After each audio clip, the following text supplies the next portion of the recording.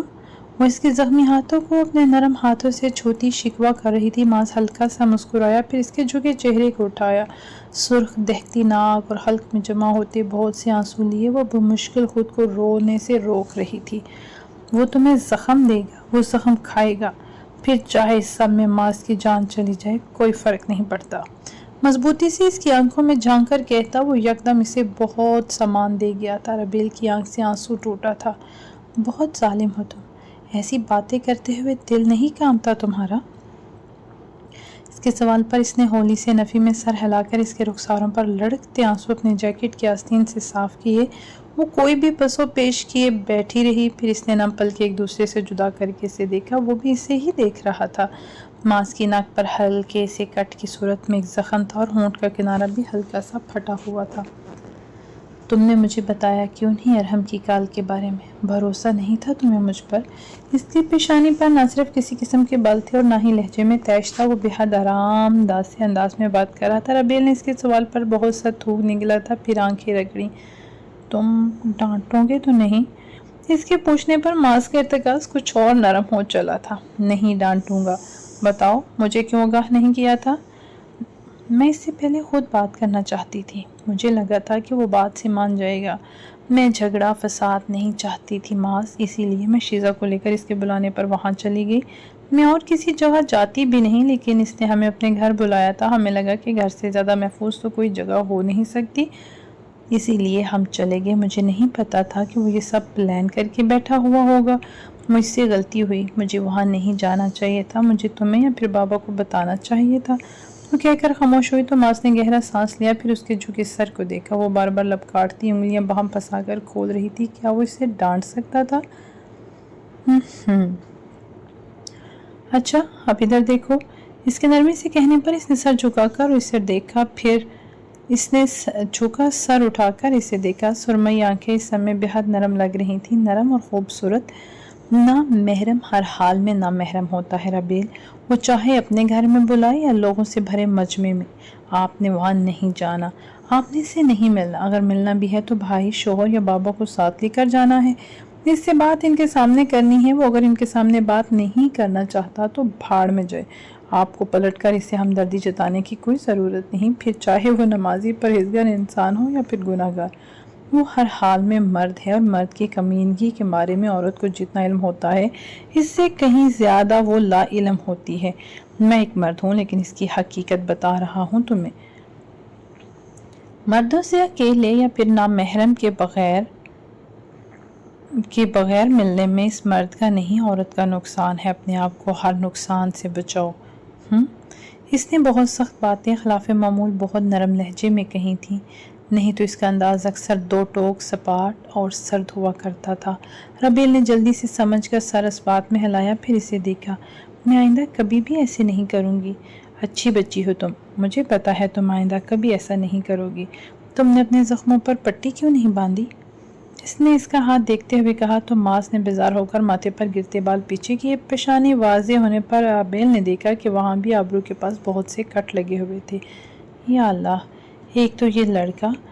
میں ٹھیک ہوں ایسے ہی کیسے ٹھیک ہو تم؟ اتنے زخم آئے ہیں، اتنے کٹ لگے ہوئے ہیں۔ رکو میں لاتی ہوں دوائی۔ وہ جو یکدم ہی بیڈ سے اپنے پیر نیچے اتارنے لگی تھی، ماس نے اس کے پیر پکڑ کر دوبارہ بیڈ پر رکھے۔ بیٹھی رہو یہیں، تمہارے پیر زخمی ہیں، ابھی زیادہ چلنا پھرنا ٹھیک نہیں تمہارے لیے۔ لیکن یہ زخم، میں نے کہا نا کہ ٹھیک ہوں میں۔ جسمانی زخموں کی عادت ہوتی ہم جیسے لوگوں کو۔ بہت سے کٹ بیک وقت جسم پر لگے ہونے کے بعد بھی انتہائی نارمل زندگی گزار رہے ہوتے ہیں ہم۔ کچھ فرق نہیں پڑتا اس سے، فرق ان زخموں سے پڑتا ہے جو نظر نہیں آتے اور پھر بھی تکلیف دیتے ہیں۔ یہ زخم بھر جاتے ہیں، ان کی فکر مت کیا کرو۔ اس نے آرام سے کہہ کر اسے دیکھا، اور ہاں اب وہ کچھ پہلے جیسا ماس لگ رہا تھا۔ زخموں کی عادت کیسے ہو سکتی ہے کسی کو؟ دیکھو نا مجھے، سامنے ہی تو بیٹھا ہوں تمہارے۔ مسکرا کر ہلکا پھلکا سا کہا، لیکن ابیل نہیں مسکرا سکی۔ اسے پتا نہیں کیوں اس کی یہ بات ہمیشہ تکلیف دیا کرتی تھی۔ اپنے زخموں کو نظر انداز کر کے اندیکھے زخموں کی تکلیف برداشت کرنے والی بات، ایسا نہیں ہوتا ماس۔ اس کی سرمئی آنکھوں کو دیکھتی ربیل کی نگاہیں جانے کیوں نم ہوئی تھی۔ اس نے نہ سمجھی سے اس کی جانب دیکھا۔ اچھا پھر کیسا ہوتا ہے؟ اس نے مسکرا کر ابرو چکاتے ہوئے سوال کیا تھا۔ وہ اس پر کوئی بوجھ نہیں ڈالنا چاہتا تھا۔ وہ پہلے ہی ایک حادثے کا شکار ہوتے ہوتے بچی تھی اور اس سے کوئی بھاری مکالمے نہیں کرنا چاہتا تھا۔ زخم جسمانی ہو یا روحانی، تکلیف ایک سی ہوتی ہے، بس جس کا گھاؤ زیادہ گہرا ہوتا ہے اس کی اذیت غالب آ جاتی ہے۔ تمہیں جسمانی زخم اسی لیے زیادہ تکلیف نہیں دیتے کیونکہ تم تو روح پر لگے گہرے زخموں سے ہی اپنے وجود کو اب تک آزاد نہیں کر پائے ہو۔ اس کی بات پر وہ چونکا تھا ہمیشہ کی طرح۔ یوں لگتا تھا کہ وہ کوئی چھوٹی بچی ہے، اس سے بات چھپاؤ گے یا پھر گول کر جاؤ گے تو وہ بھی اس پر توجہ نہیں دے گی، لیکن ایسا نہیں ہوتا تھا۔ وہ غیر معمولی طور پر ذہین تھی۔ جن باتوں کو اس نے اسے چھپایا تھا، ربیل نے ہر وہ بات اس کے منہ پر کہہ کر اسے حیران کیا تھا، بالکل ویسے ہی جیسے وہ ابھی حیران ہو رہا تھا۔ پھر خجل ہو کر سر کھچایا۔ چھوٹی سی ہو، اتنی بڑی باتیں مت کیا کرو۔ تم زخمی ہو نا؟ اور اب اسے پتا تھا کہ وہ صرف جسمانی زخموں کی بات نہیں کر رہی تھی۔ کوئی اس لڑکی کو بتائے کہ وہ ایسی باتیں کر کے ماس کو خوفزدہ کر دیا کرتی تھی۔ اس نے گہرا سانس لے کر چہرہ اٹھایا، پھر تھکن زدہ سا مسکرا دیا۔ ہاں بتاتے کیوں نہیں ہو پھر؟ کیا بتاؤں؟ یہی کہ تم تکلیف میں ہو۔ وہ اس کے جواب پر چند پل ویسے ہی اسے دیکھتا رہا۔ کاف کی دیواروں کے درمیان اتنے عرصے سے قید رہنے کے بعد وہ اسے جاننے لگی تھی۔ اتنی مشکل باتیں مت سمجھو، بھول جاؤ۔ تم رونا چاہتے ہو نا؟ اس کے گلابی ارتکاز کو دیکھتے وہ دھیرے سے بولی تو ماس نے لمحہ بھر کے آنکھیں بند کر کے کھولیں۔ رونے سے کیا ہوگا؟ تمہارا دل ہلکا ہو جائے گا، تم پر سے برسوں کا بوجھ اتر جائے گا۔ تم رو لو، میں تمہارا ہر آنسو صاف کر لوں گی۔ میرے سامنے اپنے اصل کے ساتھ آنے سے مت گھبرایا کرو۔ اس کے دل پر جمع سالوں کا بوجھ اس کی باتوں سے پگھل کر گرنے لگا تھا۔ آنکھیں جانے کیوں بھیگنے لگی تھی۔ میں اسے مارنے گیا تھا۔ اس نے گہرا سانس لے کر کہنا شروع کیا۔ ہاں وہ اب اس بوجھ سے تھک گیا تھا۔ میں اسے موت کے گھاٹ اتارنے گیا تھا۔ میں نے فیصلہ کر لیا تھا کہ میں اس کی جڑ ہی کاٹ کر پھینک دوں گا۔ میں نے طے کر لیا تھا کہ اس کے بعد میں تمہیں آزاد کر دوں گا۔ تم میرے جیسے آدمی کو ڈیزرو نہیں کرتی۔ لیکن اس نے کانپتی سانس اندر کو کھینچی، پھر گلابی نگاہیں اٹھا کر ربیل کو دیکھا۔ وہ بمشکل سانس روکے اپنے آنسوں پر ضبط کیے اسے سن رہی تھی۔ لیکن میں اسے نہیں مار سکا۔ اس نے دونوں ہاتھ چہرے پر پھیر کر شکستہ سا تاثر ظاہر کرنے کی کوشش کی تھی۔ میرے ہاتھ کانپ گئے تھے۔ میں ایک جان لینے کے در پہ تھا، لیکن مجھے حبیبہ اور ربیل کبھی بھی انسان سے حیوان بننے نہیں دیتی۔ ماں کے آخری لمس نے مجھے ہمیشہ کچھ انتہائی کرنے سے باز رکھا، اور تمہارے آنسوؤں نے ایک بار پھر سے مجھے پیچھے دھکیل دیا۔ میں اسے قتل نہیں کر سکا، میں واپس آ گیا۔ اس نے جلتی آنکھیں ہتھیلیوں سے رگڑی۔ ربیل نے ہاتھ آگے بڑھا کر اسے خود کے کندھے سے لگایا تھا، پھر دوسرا ہاتھ بھی اس کے گرد لپیٹا۔ اس کی اپنی آنکھیں بھی بے اختیار ہو کر برسنے لگی تھی۔ اس کی تکلیف اپنی تکلیف سے زیادہ اذیت دیا کرتی تھی اسے۔ تم مضبوط ہو، تم نے بہت کچھ سہا ہے، تمہارا بھی آنسو پر اتنا ہی حق ہے جتنا کسی عام انسان کا۔ گیلی سانس اندر کو کھینچ کر اس نے ماس کی پیٹھ تھپکتے ہوئے کہا، پھر وہ آہستہ سے الگ ہوا اور بازو سے آنکھیں رگڑ کر صاف کی۔ مسکرا کر اسے دیکھا۔ اب کس کی مسکراہٹ دھلی دھلائی سی تھی، اجلی، کسی قسم کے بوجھل پن سے پاک۔ ربیل بھی اسے دیکھ کر مسکرائی تھی۔ پہلے میں بابا کے فیصلے سے متفق نہیں تھا، لیکن اب ہوں۔ اس کی بات پر اس نے نہ سمجھی سے ابرو سکیڑے۔ کون سے فیصلے سے؟ رخصتی والے فیصلے سے۔ مجھے یہی مسئلہ تھا کہ تم ہمارے گھر میں آ کر سارے نظام کو درہم برہم کر دو گی، کیونکہ کام تو تمہیں کرنا آتا نہیں، نہ ہی گھر سنبھالنے کا کوئی تجربہ ہے۔ اسی لیے میں چاہتا تھا کہ کچھ وقت اپنے ہی گھر پر یہ سب سیکھ لو، لیکن اب وہ مسکرایا تھا تو ربیل کی پیشانی پر آہستہ آہستہ ناگوار لکیریں ابھرنے لگی تھیں۔ اب میں چاہتا ہوں کہ تم ضرور ہمارے گھر آؤ، وہیں رہو، سب کچھ درہم برہم کر دو۔ میں سب چیزوں کو اپنی جگہ پر دیکھ دیکھ کر اکتا چکا ہوں۔ میں چاہتا ہوں کہ اب کوئی آ کر ہماری خاموش زندگیوں کو اپنی آکوڑ سی ہنسی سے بھر دے، اور تم سے زیادہ اچھے سے یہ کام اور کوئی کر ہی نہیں سکتا۔ اور اب کے ربیل کے ماتھے پر ناگوار لکیروں کا پورا جال واضح ہونے لگا تھا۔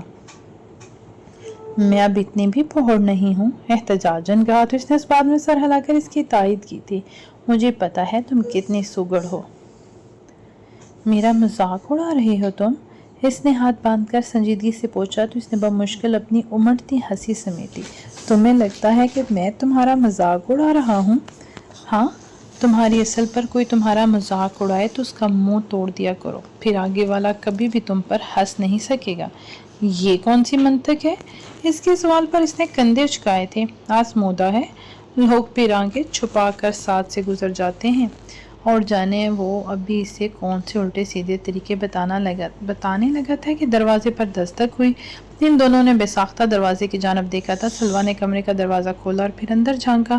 ان دونوں کے چہروں پر سکون بکھرا دیکھ کر وہ خود بھی مسکرانے سے روک نہیں سکی تھی۔ مجھے پتا ہے تم دونوں نے کھانا نہیں کھایا، میں نے بھی نہیں کھایا، اور اب بہت سی بھوک لگ رہی ہے، اس لیے میں نے کھانا گرم کر دیا ہے۔ کھانا پسند کریں گے آپ دونوں؟ آنکھیں چپکا کر پوچھا تو ربیل مسکرائی، پھر اس بات میں سر ہلایا۔ ماس کا بھی رد عمل کچھ اسی طرح کا تھا۔ باہر آؤ گے یا پھر کھانا یہیں لگا دوں؟ مجھے باہر جانا ہے، کمرے میں لیٹی لیٹی طبیعت بہت بوجھل ہو رہی ہے میری، ربیل نے اکتا کر کہا تو سلویٰ نے بے ساختہ ماس کی جانب دیکھا، پھر نگاہیں اس کے پٹی بندھے پیروں تک گئیں۔ لیکن تمہارے پاؤں زخمی ہیں، باہر تک چل کر کیسے آؤ گی؟ اس نے برا سا منہ بنا کر گہرا سانس لیا تھا تو ماس نے سر ہلا کر اس کے اترے چہرے کو دیکھا، پھر سلویٰ کی جانب گھوما۔ آپ چلیں، میں لاتا ہوں اسے۔ اوکے، لیکن دھیان سے۔ وہ واپس پلٹی تو اس نے اٹھ کر اسے کھڑا کیا۔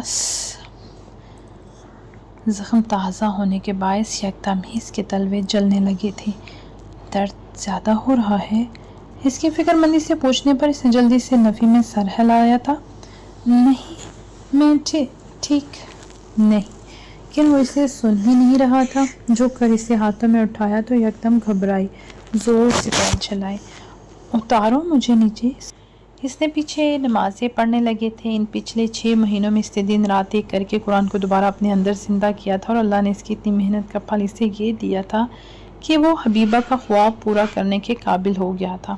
اس نے حبیبہ کی درینہ خواہش کو عملی جامہ پہنا دیا تھا۔ ہلکا دل اور ہلکے کندھے لیے وہ کافی عرصے بعد جینے لگا تھا۔ اس کی ایک بڑی وجہ ربیل بھی تھی، وہی تو تھی جس نے اس کے ساتھ راتوں کو اٹھ اٹھ کر اس قرآن کو دہرایا تھا، جس نے اس کے ساتھ ہی وہ کہف دیکھا تھا، اس کہف کو پار کیا تھا، اس کے اندھیروں کو پگھلتے نور میں بدلا تھا۔ ہاں، ایک وہی تھی جو اس مدھم روشنی کو دوبارہ سے اجاگر کرنے کا حق رکھتی تھی۔ لوگ اب بھی اس کے جا پر جملے کسا کرتے تھے، لوگ اب بھی اسے اپنے لفظوں سے تکلیف دیا کرتے تھے۔ اس کے بہت سے رشتہ داروں نے اس سے محض ایک حجاب کے باعث ملنا چھوڑ دیا تھا، لیکن وہ اب تک ثابت قدم رہی تھی۔ جو لوگ اسے اللہ کو چھوڑنے پر مجبور کریں، پھر ایسے لوگوں کی اسے واقعی ضرورت نہیں تھی۔ وہ ایسے لوگوں کی رضا کے لیے اللہ کو ناراض نہیں کر سکتی تھی۔ کیا وہ ایسا کر سکتی تھی؟ رہی ساتھ رہنے والی تکلیف تو وہ ہمیشہ ہی رہنی تھی، کیونکہ یہ دنیا تھی، یہ دنیا جنت نہیں بن سکتی تھی۔ اس نے بھی ان ساری چپتی باتوں کے ساتھ مسکرانا سیکھ لیا تھا۔ وہ بھی پھپھو کو حبیبہ کی طرف معاف کر کے آگے بڑھ گئی تھی۔ ماس کسی کو بھی معاف نہیں کر پاتا تھا، شاید اسے ابھی کچھ اور وقت درکار تھا۔ وہ جلدی سے معافی دینے والوں میں سے نہیں تھا۔ مسجد سے باہر نکلتے وقت وہ جھک کر اپنے تسمے باندھنے لگا تو ربیل نے اسے سر جھکا کر دیکھا۔ اس نے آج کی تراویح میں سورہ کہف شروع کی تھی، اور اس کی بھاری گمبھیر آواز سے ربیل کی سماعتیں اب تک دہک رہی تھی۔ اس کی نگاہ محسوس کر کے اس نے بے ساختہ ہی سر اٹھایا تھا۔ کیا ہوا؟ سوچ رہی ہوں کہ تم کتنا اچھا قرآن پڑھتے ہو۔ اس کی بات پر وہ ہلکا سا مسکرایا تھا، پھر تسمے باندھ کر اٹھ کھڑا ہوا۔ ان کی گاڑی مسجد سے کافی دور پارک تھی، یہاں جگہ نہ ہونے کے باعث گاڑیاں وہیں پارک کی جاتی تھیں۔ ماں بھی یہی کہا کرتی تھی، اس نے سیدھے ہوتے ہوئے کہا، اور پھر وہ دونوں ساتھ ساتھ چلنے لگے۔ موسم دن میں گرم رہا کرتا تھا، لیکن رات کے پہر چلتی ہوا کے باعث ٹھنڈک ہو جایا کرتی تھی۔ اس کا سیاہ عبایا بھی سرسراتی ہوا کے باعث پیچھے کی جانب اڑ رہا تھا۔ سلام صبح جیسی آواز ہے تمہاری، لہجہ بھی بالکل ویسا ہی ہے۔ عموماً ہمارے ہاں حفاظ کا لہجہ خالص عربی نہیں ہوتا، لیکن تمہارا لہجہ اردو لہجے سے مختلف ہے، کیوں؟ اس نے سیاہ حجاب کے حالے میں دہمکتا چہرہ اس کی جانب پھیرا تھا۔ وہ اس لیے کہ میرے قرآن کے استاد مصر سے تعلق رکھتے تھے، میں نے انہی سے قرآن پڑھا تھا۔